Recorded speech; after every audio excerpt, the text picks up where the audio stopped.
আসসালামু আলাইকুম।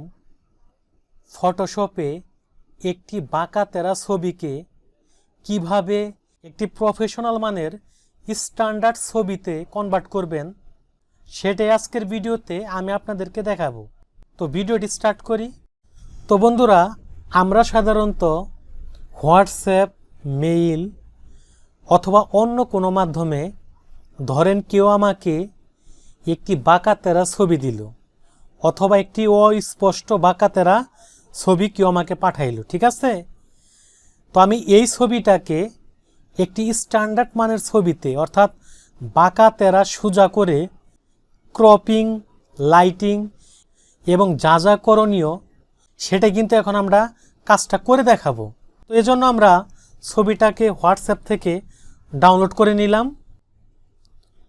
তো ডাউনলোড করার পরে জাস্ট ডাউনলোড অপশনে কিন্তু আমাদের পিকচারটা রয়ে গেল। এখন আমরা ফটোশপ যে কোনো ভার্সন হোক, তো আমার 7.0 ফটোশপটা আমি ওপেন করে দিলাম। এরপর আমরা ফাইল অপশন থেকে ওপেনে ক্লিক করে আমরা সেই ডাউনলোড অপশনে যেয়ে আমরা যে ফাইলটা ডাউনলোড করলাম সেটা আমরা সিলেকশন করে দিব। কিন্তু এখন দেখেন আমার কিন্তু সেই ফাইলটা এরকম সাপোর্ট নিচ্ছে না, এই জন্য আমি এটাকে ওকে করে দিলাম। এরপরে আবার সেই ডাউনলোড অপশনে সেই ফাইলের উপরে মাউসের রাইট বাটনে ক্লিক করে দিব। এরপর দেখবেন এডিট নামে একটা অপশন আছে, এখানে এটা ক্লিক করে দিব। এরপরে কিবোর্ড থেকে কন্ট্রোল এবং এস প্রেস করবেন। তো কন্ট্রোল এস দেওয়ার পরে এরপরে আমরা আবার ফটোশপে যাব। এরপরে আবার সেম সেই ফাইলটাকেই ওপেন করার চেষ্টা করব। দেখেন এখন কিন্তু আমাদের ফাইলটা ওপেন হয়ে গেছে, তাই না? এখন আমরা কন্ট্রোল এবং এ দিয়ে এই পিকচারটাকে কিন্তু আমরা সিলেকশন করব। এরপর আমরা কিবোর্ড থেকে কন্ট্রোল টি প্রেস করব। এরপরে কিন্তু আপনাদের এরকম দেখবেন যে চারোদিকে এরকম পয়েন্ট আকারে তৈরি হয়ে গেছে।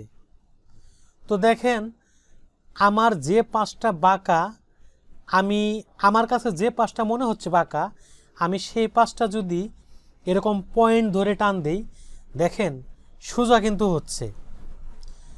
ঠিক এভাবে আপনারা ডানে, বামে এবং মাঝামাঝিও দেখেন পয়েন্ট আছে। তো এরকমভাবে যে অংশে মনে হচ্ছে যে আপনার বাঁকা তেরা, ঠিক সেই অংশটা টান দিলেই কিন্তু এরকম সোজা হয়ে যাচ্ছে।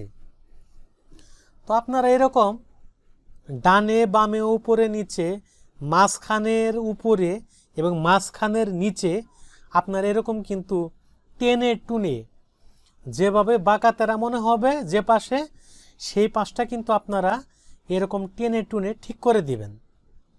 তো যখন দেখবেন যে আপনাদের মোটামুটি অনেকটা ঠিক হয়ে গেছে, তখন আপনারা কিন্তু এই যে উপরে দেখতে পাচ্ছেন একটি টিক চিহ্নের মতো দেখাচ্ছে, তো এই চিহ্নে ক্লিক করে দিবেন অথবা কিবোর্ড থেকে এন্টার বাটনে প্রেস করে দিবেন। এখন আমরা আমাদের কিবোর্ড থেকে কন্ট্রোল প্লাস এল প্রেস করব।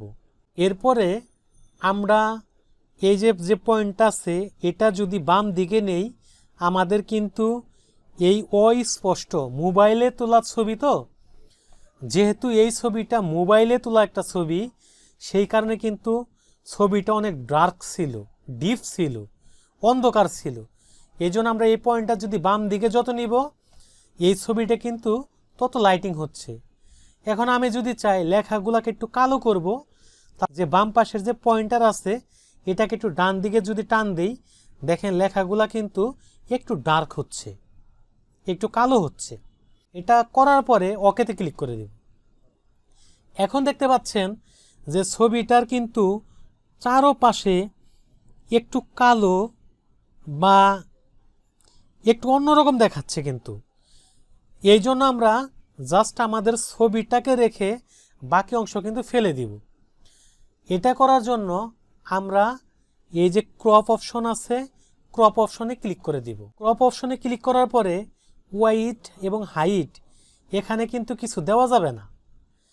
জাস্ট এটাকে রেজুলেশন 300 রেখে আপনারা এটাকে ক্রপ করবেন।